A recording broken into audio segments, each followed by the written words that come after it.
Nah. Assalamualaikum warahmatullahi wabarakatuh. Alhamdulillah wassalatu wassalamu ala Rasulillah wa ala alihi wa sahbihi wa mawalah. Wa ashhadu an la ilaha illallah wahdahu la syarikalah wa ashhadu anna Muhammadan abduhu wa rasuluh sallallahu alaihi wa ala alihi wa sahbihi wa man tabi'al huda ila yaumil qiyamah. Alhamdulillah, puji syukur kita haturkan kehadirat Allah. Siang ini kembali kita lanjutkan kajian rutin dengan membaca buku Bulughul Maram, dan kita masih berada di bab tentang salat istisqa. Namun sebelum kita menyinggung materi tentang salat istisqa, ada satu kasus yang perlu jawaban berkaitan dengan bagaimana ketika ada jamaah yang dia masbuk dalam posisi imam sedang rukuk, sementara dia dari tempat wudhu yang ada di belakang, kemudian dia ingin bergabung di shaf. Kejadian ini sudah pernah ada di zaman Nabi SAW. Abu Bakrah radhiyallahu anhu adalah pelakunya. Nabi SAW sedang rukuk dan beliau masuk masjid dalam keadaan masbuk. Abu Bakrah langsung takbiratul ihram dan beliau kemudian rukuk.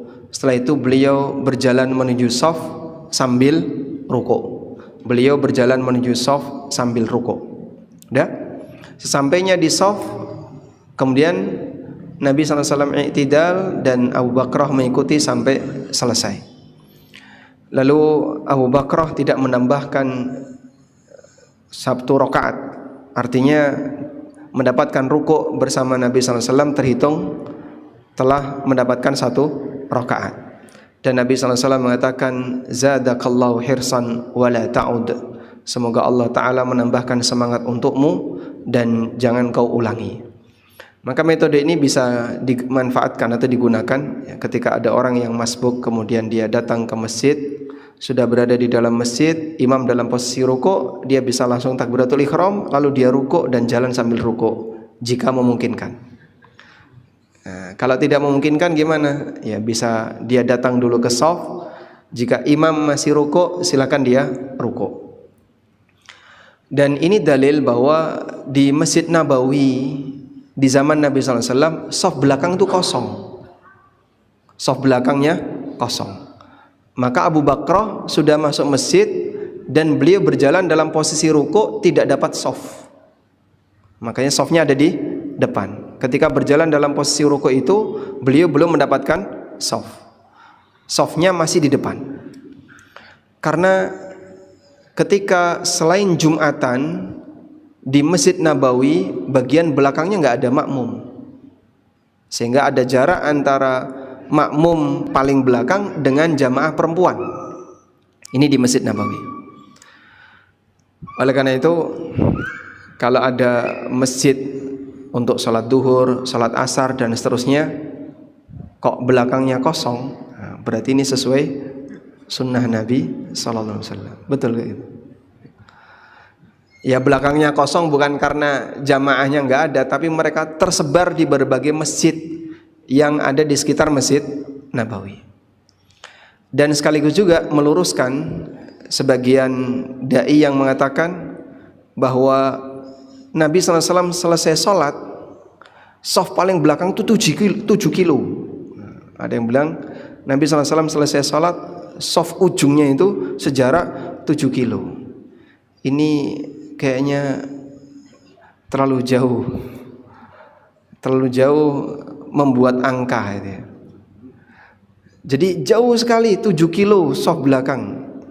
Maka Nabi SAW ketika selesai sholat menghadap ke arah makmum untuk memberi peringatan biar yang baru datang di belakang itu tahu kalau beliau selesai sholat. Tapi menyebut 7 kilo itu berlebihan. Sekarang saja nggak sampai 7 kilo. Sekarang kan berapa? 100.000 meter persegi ya. Itu nggak sampai 7 kilo. Dari mulai depan sampai paling ujung belakang. Nah, ada salah satu di antara dai yang menyebutkan Nabi SAW selesai sholat, shaf paling belakangnya itu 7 kilo. Ini Ini kayaknya terlalu berlebihan. Dan ini jelas tidak sesuai dengan apa yang diceritakan dalam hadis Abu Bakrah tadi. Beliau sudah masuk masjid dan tidak langsung dapat shaf, makanya beliau rukuk sambil berjalan ke depan menuju shaf. Baik. Selanjutnya kita kembali ke materi tentang sholat istisqa. Pada pertemuan sebelumnya kita telah membacakan hadis yang sangat panjang yang diceritakan oleh Aisyah radhiyallahu anha tentang bagaimana khutbah Rasulullah SAW pada saat sholat istisqa. Dan Aisyah radhiyallahu anha menyaksikan itu. Padahal kita tahu wanita yang namanya sholat ketika di lapangan itu di belakang. Aisyah melihat itu. Dan Aisyah bercerita. Berarti ketika itu Aisyah bisa melihat walaupun beliau berada di shaf belakangnya para lelaki. Dan ini menunjukkan jaraknya tidak terlalu jauh. Salat istisqa tidak dilakukan di masjid, tapi di tanah lapang. Sebagaimana salat Id, ada jamaah laki-laki dan ada jamaah perempuan. Jamaah perempuan ada di belakang. Aisyah melihat bagaimana yang dilakukan oleh Rasulullah sallallahu alaihi wasallam. Sampai di antara detail yang dilihat oleh Aisyah radhiyallahu anha, Nabi sallallahu alaihi wasallam rafa'a yadayhi falam yazal hatta ru'ya bayadu ibtaihi. Nabi sallallahu alaihi wasallam mengangkat tangannya tinggi-tinggi dan terus beliau angkat tangannya tinggi-tinggi sampai ketiaknya kelihatan. Sampai putihnya ketiak beliau kelihatan. Itu dilihat oleh Aisyah di belakang. Berarti kira-kira jaraknya 7 kilo enggak itu? Kalau 7 kilo kayaknya kejauhan. Tidak sampai 7 kilo. Baik. Selanjutnya, dalam kegiatan khutbah istisqa, Rasulullah sallallahu alaihi wasallam itu berkhutbah sekali. Dan hadis Aisyah ini menunjukkan disyariatkannya berkhutbah sekali ketika istisqa. Maka khutbah sekali ini hendaknya berisi tentang banyak doa. Kemudian berusaha memberikan peringatan bagi masyarakat. Artinya khutbah yang tidak panjang, tapi lebih bersifat indoktrinasi dan mengajak orang untuk banyak berdoa. Dimulai dari memuji Allah, lalu memperbanyak istighfar, wa idharul iftiqar ilallah, menampakkan rasa butuh di hadapan Allah, wal mubalagha fit tadarru', serius berharap doanya dikabulkan, thumma yushra'u fid du'a wa yarfa'u yadayhi, kemudian setelah itu dimulai doa dan mengangkat kedua tangan. Dan kemarin sudah kita sebutkan mengangkat tangannya gimana? Diangkat tinggi-tinggi, lalu telapak tangannya dihadapkan ke arah jamaah, ke arah makmum. Jadi bukan begini ya, bukan menengadah ke arah atas, tapi dibalik. Nabi sallallahu alaihi wasallam mengangkat tangannya dalam posisi telapak tangannya menghadap ke arah makmum dan beliau angkat tinggi-tinggi. Inilah yang disebut dengan du'aul ibtihal. Doa kalau lagi butuh sekali seperti ini. Maka ada banyak versi bagaimana cara Nabi sallallahu alaihi wasallam mengangkat tangan.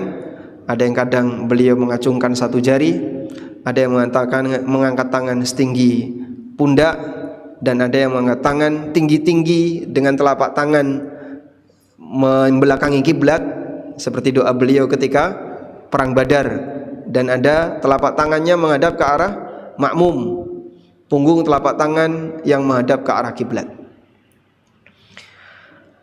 Selanjutnya, dalam hadis ini terdapat dalil dianjurkan untuk tahwilur rida fil istisqa, membalik ihram. Orang ihram menggunakan dua helai kain, yang satu dipakai bawahan, yang satu dipakai atasan. Bawahan namanya apa? Bawahan namanya apa? Izar. Kalau atasannya namanya rida. Orang menerjemahkannya dengan selendang. Yang sebenarnya itu adalah pakaian yang melekat dengan badan. Kalau selendang dalam bahasa kita kan kain tambahan yang disarungkan di pundak. Tapi kalau rida itu mepet dengan badan. Maka Rasulullah SAW ketika mengangkat tangan, kata Aisyah, ketiak beliau kelihatan karena seperti orang ihram, sehingga saat diangkat dadanya kelihatan, perutnya kelihatan, ketiaknya kelihatan. Kok bisa Pak ketiaknya kelihatan? Apa sobek ini Pak? Ya, Anda jangan bayangkan seperti pakaian kita kayak gini, tapi beliau memakai seperti orang ihram, sehingga saat diangkat tinggi-tinggi tangannya kelihatan dada beliau dan ketiak beliau sallallahu alaihi wasallam. Dan ini bukan aurat bagi laki-laki. Dan di masa silam kelihatan seperti itu tidak menurunkan muru'ah seseorang, tidak menurunkan wibawa orang dulu ya, batas. Beda kalau di zaman kita ada khotib kelihatan ketiaknya, kira-kira gimana Pak? Kalau di masa sekarang Pak, besok lagi jangan diundang. Ini memalukan. Karena dulu yang namanya kain itu terbatas, sehingga orang ketika berdoa bahkan sampai Rasulullah SAW di depan umum dilihat oleh banyak jamaah dalam posisi resmi. Ini kan resmi ya, bukan kegiatan yang sifatnya insidental, resmi. Kumpul bareng. Lalu bagaimana caranya? Baik, terima kasih Pak. Ini anggaplah seperti rida ya. Ini apa namanya? Sajadah. Kalau dikalungkan di seperti ini namanya rida. Nah, orang ihram kan kayak gini Pak ya. Ini mungkin kurang panjang. Jadi kalau diangkat tinggi-tinggi ketiaknya kelihatan. Bagaimana caranya? Ada dua pendapat ulama tentang bagaimana cara mengalihkan atau membalikkan rida yang dilakukan oleh Nabi SAW. Cara yang pertama adalah, pendapat yang pertama mengatakan wa hawwala ridaahu faja'ala itafahul ayman ala atikihil aisar wa ja'ala itafahul aisar ala atikihil ayman thumma da'allah. Nabi SAW membalik, yang kanan ditaruh sebelah kiri, yang kiri taruh sebelah kanan, tapi tidak membalik luar dalam. Tidak membalik luar dalam, hanya kanan kirinya yang dipindah. Sehingga tetap warnanya sama, cuman kanan kirinya yang dipindah. Yang kanan taruh sebelah kiri, yang kiri taruh sebelah kanan. Begitu ya. Ini cara yang pertama. Abu Dawud, muridnya Imam Ahmad. Abu Dawud As-Sijistani, penulis kitab Sunan Abi Dawud, muridnya Imam Ahmad. Beliau pernah bertanya, qultu li Ahmad, taqlibur rida a'ni fi salatil istisqa hakadha wa ja'altu tarfa rida'il ayman 'alal yasar wal yasar 'alal ayman. Qala na'am. Abu Dawud pernah tanya kepada Imam Ahmad, apakah membalik rida itu seperti ini? Jadi cuman menggeser apa? Ujung kanan kirinya. Apakah seperti ini sehingga tidak mengubah posisi luar dalamnya? Jawab Imam Ahmad, na'am. Wa hadza qaulu Malik wasy-Syafi'i, dan ini adalah pendapat Imam Malik dan Imam Syafi'i fil qadim. Menurut riwayat Imam Syafi'i untuk pendapat al-qadim, qaul yang lama. Dan ini pendapat Sufyan bin Uyainah, gurunya Imam Syafi'i, Abu Thawr, muridnya Imam Syafi'i, Abdurrahman bin Mahdi, gurunya Imam Bukhari, Ishaq bin Rahuyah, Muhammad bin Hasan. Pendapat yang kedua, mengubah rida itu adalah dengan bitangkisihi, dengan membalik. Wa dzalika bi ja'li a'lahu asfalahu wa yazidu 'ala dzalika bi ayaj'ala ma'al al-ayman 'ala al-aisar wal aqs. Pendapat yang kedua, rida itu dibalik dengan cara membalik dua. Satu posisi kanan kiri, yang kedua posisi depan belakang. Ini dua warna yang berbeda ya. Yang ini hitam, yang ini putih. Sehingga cara yang kedua dibalik.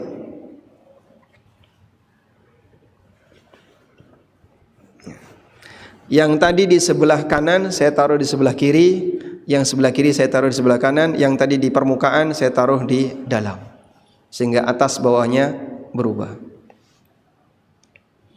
Wa hadza qaulu Syafi'i fil jadid, dan ini pendapat Imam Syafi'i dalam qaul jadid, pendapat baru. Beliau berdalil dengan hadis yang disebutkan dalam kitab Al-Um dari Abbad bin Tamim. Beliau mengatakan, istasqa Rasulullah sallallahu alaihi wasallam wa alaihi khamisatun lahu sauda fa arada ay ya'khudha bi asfaliha faja'alahu a'laha falamma thaqulat qallabaha ala atikihi. Nabi sallallahu alaihi wasallam salat istisqa dan beliau menggunakan khamisah, kain yang berwarna hitam. Lalu beliau hendak menjadikan yang bawah dinaikkan ke atas, maksudnya dibalik. Yang bawah dibalik, ditaruh atas. Baik. Sehingga di sini ada dua model berkaitan dengan bagaimana cara membalik rida saat sholat istisqa. Dan kalau Anda lihat video Syekh Sudes ketika beliau khutbah sholat istisqa, beliau membalik mislah. Mislah itu jas orang Arab ya, yang ada tepian warna kuning atau warna putih. Kemudian kainnya biasanya hitam atau kain kuning. Itu namanya apa? Mislah. Nah, beliau membalik mislah dan baliknya itu luar dalam. Sehingga yang dalam jadi di luar, yang luar jadi di dalam, kanan jadi sebelah kiri, kiri jadi sebelah kanan. Pada saat beliau salat istisqa. Dan wallahu taala alam, karena di sini ada dua riwayat hadis, maka ada kemungkinan yang pertama kejadian ini berulang. Kemungkinan yang kedua, salah satu hadisnya lebih sahih daripada yang kedua. Dan sebagian ulama menilai hadis yang pertama tadi lebih sahih. Dan ada yang mengatakan dua-duanya sahih, sehingga sifatnya at-takhyir, pilihan. Mau model pertama maupun model kedua, dua-duanya boleh. Selanjutnya, kapan dimulai membalikkan rida seperti ini? Ada yang mengatakan membalikkan rida dilakukan ba'da doa, setelah doa. Ini sebagaimana disebutkan dalam hadis dari Abdullah bin Zaid radhiyallahu anhu. Fahawwala ilan nas dhahrahu. Nabi sallallahu alaihi wasallam menghadap ke arah kiblat sehingga beliau membelakangi makmum. Wastaqbalal kiblah, beliau menghadap ke arah kiblat. Yad'u, beliau berdoa. Thumma hawwala rida'ah. Kemudian setelah itu Nabi sallallahu alaihi wasallam membalikkan ridanya. Sehingga ketika sholat istisqa, khutbahnya itu bolak-balik. Saat memberi materi menghadap ke arah makmum. Begitu mau berdoa, selesai materi membelakangi makmum dan menghadap ke arah kiblat. Itu yang dilakukan Nabi sallallahu alaihi wasallam ketika sholat istisqa. Wallahu alam. Selanjutnya, apakah membalikkan selendang seperti ini, rida seperti ini khusus bagi imam ataukah berlaku bagi semua, termasuk juga makmum dianjurkan demikian? Ada dua pendapat dalam masalah ini. Pendapat yang pertama, bahwa membalikkan ini berlaku bagi semua, imam dan makmum. Dan ini merupakan pendapat Imam Malik, Imam Asy-Syafi'i dan Imam Ahmad. Mereka berdalil dengan hadis dari Abdullah bin Abi Bakar. Wa fihi, dan di situ ada keterangan, "Tsumma tahawwala ilal qiblah wa hawwala ridaahu faqallabahu dhahran li batnin wa tahawwala an-nasu ma'ahu." Kemudian Nabi sallallahu alaihi wasallam beralih menghadap ke arah kiblat. Lalu beliau membalikkan ridanya dan beliau jadikan bawah diputar ke atas, wa tahawwalan nasu ma'ahu, dan masyarakat yaitu para makmum juga ikutan seperti itu. Dan ini dalil bahwasanya gimana? Ridanya diapain? Yang membalik rida tidak hanya bagi imam, termasuk juga makmum. Pendapat kedua mengatakan bahwasanya ini khusus untuk imam, sedangkan makmum tidak perlu melakukannya. Dan ini adalah pendapat Abu Hanifah, pendapat Hanafiyah, dan pendapat yang diriwayatkan dari Sa'id Ibn Musayyib, Urwah bin Zubair, Ats-Tsauri, dan pendapat Al-Laits dan Abu Yusuf serta Muhammad Ibnul Hasan. Mereka berdalil bahwa tidak ada nukilan dari Nabi sallallahu alaihi wasallam pada saat beliau salat istisqa, beliau perintahkan kepada makmum untuk melakukan yang sama. Sehingga ini menunjukkan bahasanya itu hanya dilakukan oleh beliau sallallahu alaihi wasallam tanpa mengajak makmum. Dan wallahu alam, pendapat ini yang lebih mendekati, sehingga cukup hanya imam saja yang membalikkan ridak tadi dan tidak perlu makmum. Maka wanita tidak perlu balik jilbab yang di belakang.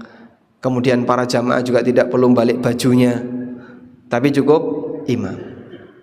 Pertanyaannya sekarang, kalau kita tidak membawa selendang, kain tambahan luar, terus apa yang bisa dibalik, Pak?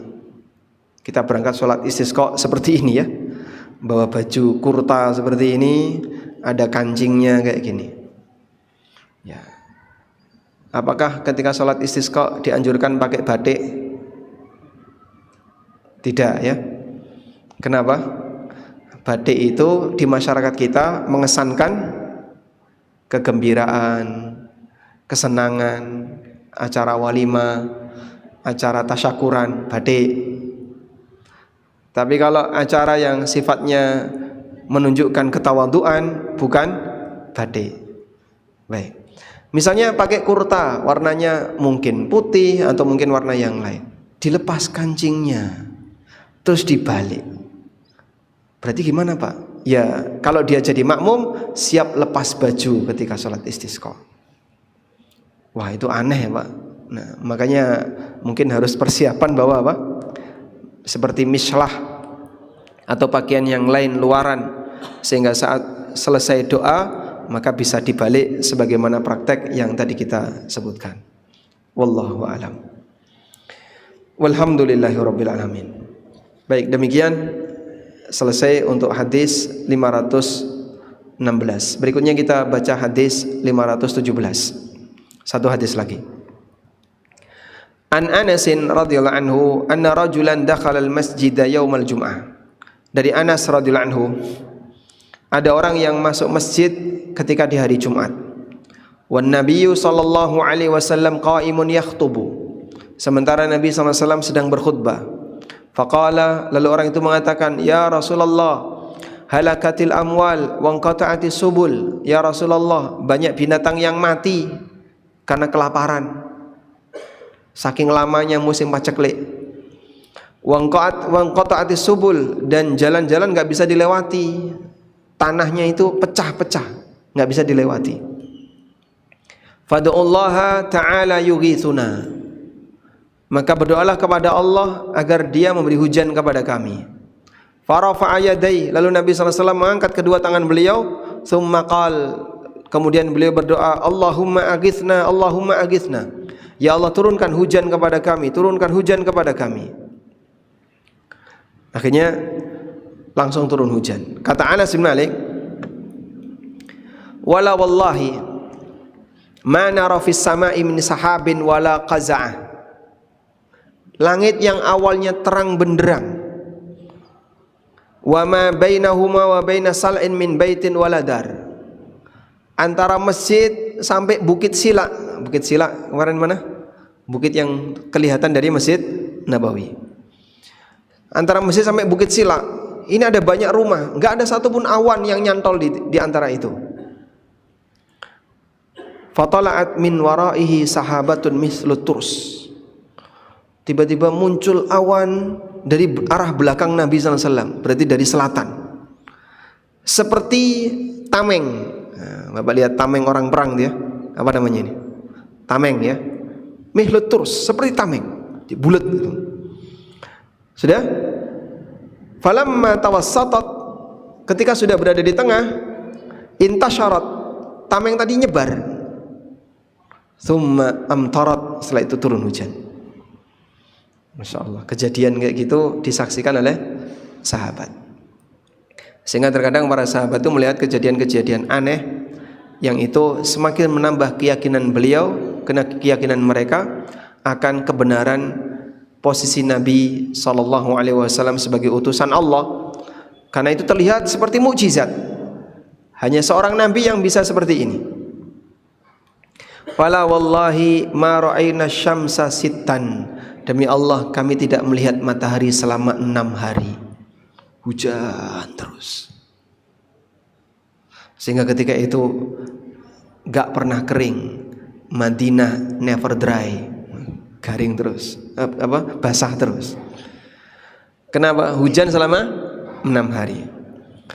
Lalu ketika Jumatan berikutnya Nabi SAW sedang berkhutbah, datang orang yang minta kepada Rasulullah SAW.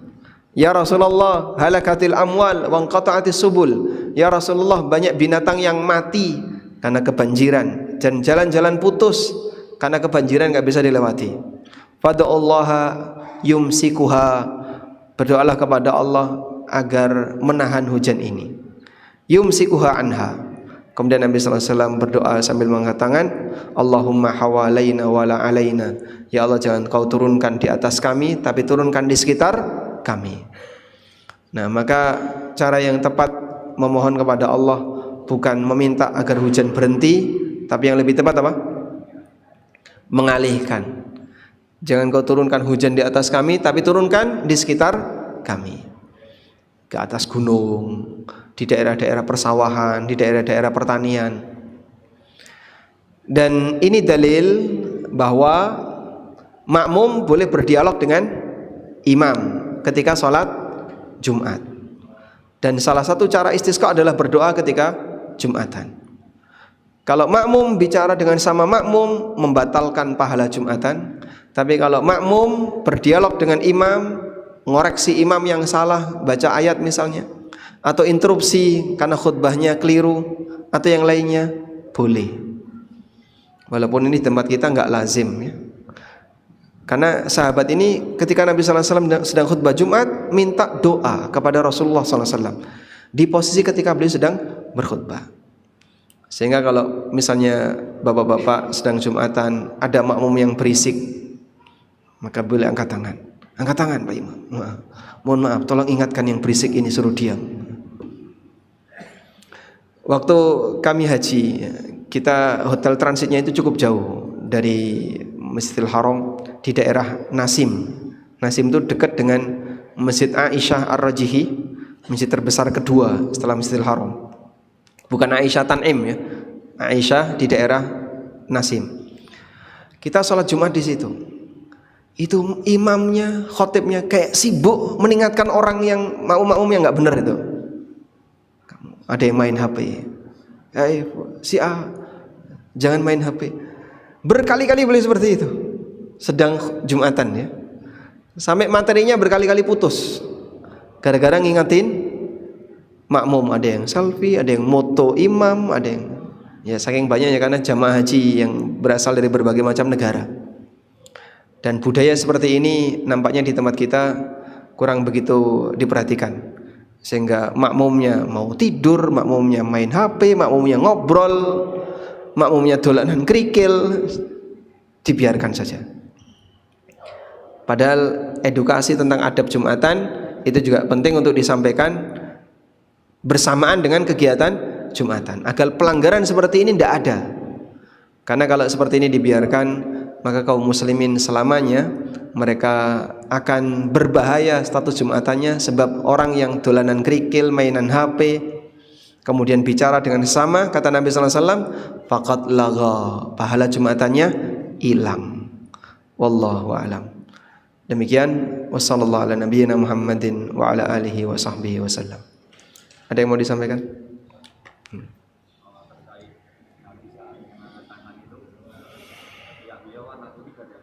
Ya. Warna putih hakiki ataukah kias?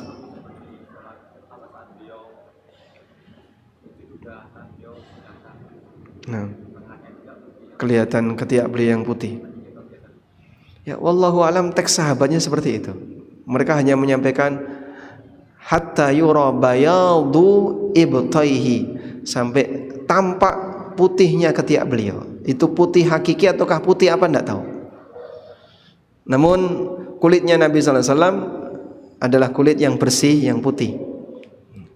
Karena beliau sendiri sebagai orang Quraisy dari Bani Hashim, termasuk di antara turunan yang kulitnya bersih. Wallahu a'lam.